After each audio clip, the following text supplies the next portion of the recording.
हम लोग इस वक्त अयोध्या के रास्ते पर हैं और हमारे साथ हैं बाबा बागेश्वर जो कि सेम फ्लाइट पर हैं और इन्हीं को देखने के लिए यहाँ पर लोगों का हुजूम आया हुआ है। सारी नज़रें इस वक्त अयोध्या में प्राण प्रतिष्ठा पर हैं। आपके हिसाब से भारत की संस्कृति के लिए, भारत के देश के लिए इस मौके की क्या अहमियत है? जय श्री राम, जय बागेश्वर धाम की। वर्तमान हमारी आयु तो मात्र 26-27 साल है, लेकिन अब तक के जीवन काल में जितने भी लोग हमको मिले उन्होंने यही कहा कि आज तक ऐसा महोत्सव कभी देखा नहीं।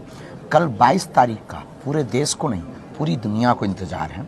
आप एक पत्रकार हैं और पहली बार भारत में ऐसा हो रहा कि किसी भी स्पिरिचुअल महोत्सव में इंटरनेशनल मीडिया उसको कैच करेगी और लाइव दिखाएगी। ये हमारे लिए, सबके लिए गौरव का विषय यह है कि प्रभु श्री राम भव्य और दिव्य मंदिर में विराजमान हो रहे। उसका माहौल ये है कि जहाँ भी जाओ, अब सिर्फ यही बात हो रही, अयोध्या जा रहे हैं आप। आप न केवल एक धर्म गुरु हैं बल्कि एक यूथ आइकॉन भी हैं और हम ये भी देख रहे हैं कि इस राम मंदिर के आयोजन के चक्कर में बहुत सारे जो यंग लोग हैं, नई पीढ़ी के, न केवल वो अपनी संस्कृति को डिस्कवर कर रहे हैं बल्कि राम भजन भी गा रहे हैं और स्पॉटिफाई हो या गाना हो, सबसे ज्यादा राम भजन ही चल रहा है।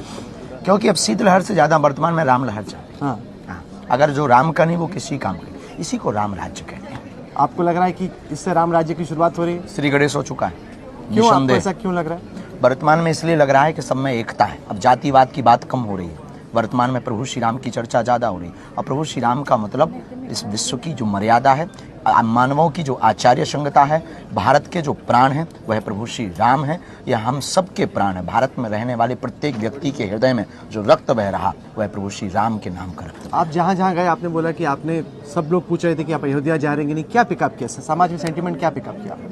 हमने लोगों को जो वर्तमान में अनुभव किया, जो लोगों से हमने जो समझा, एक ही बात समझी कि उनके हृदय में सिर्फ यही है कि अयोध्या हम कब पहुँचेंगे। 22 तारीख को तो माननीय प्रधानमंत्री जी ने सबके लिए रोक लगाई, लेकिन सबके अंदर जो दीपावली का महोत्सव है, जिनकी आंखें बोलती हैं, वाणी कम बोल रही, लोगों की आंखें ज़्यादा बोल रही, उनकी चेहरे की मुस्कुराहट, अयोध्या की बात करती ही चेहरे पे मुस्कुराहट आ रही, अपने आप वो गदगद हो रहे हैं। जगह जगह दीपावली उत्सव मनाने की तैयारियाँ हो रही।